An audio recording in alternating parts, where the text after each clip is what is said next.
In the largest ever study of glacial lakes, researchers using 30 years of NASA satellite data have found that the volume of these lakes worldwide has increased by about 50% since 1990 as glaciers melt and retreat due to climate change.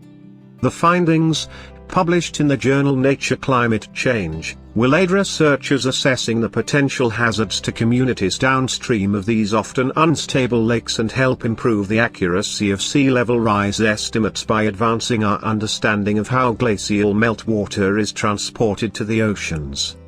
Glaciers are retreating on a near global scale, and this study provides scientists with a clearer picture of how much of this water has been stored in lakes.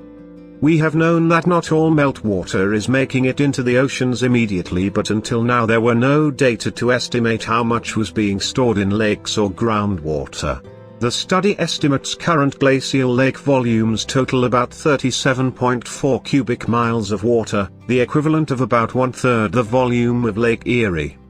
Sugar and his collaborators from governments and universities in Canada, the United States, and the United Kingdom, working under a grant from NASA's High Mountain Asia program, initially planned to use satellite imaging and other remote sensing data to study 24 glacial lakes in High Mountain Asia, the geographic region that includes the Tibetan Plateau and surrounding mountain ranges, including the Himalaya.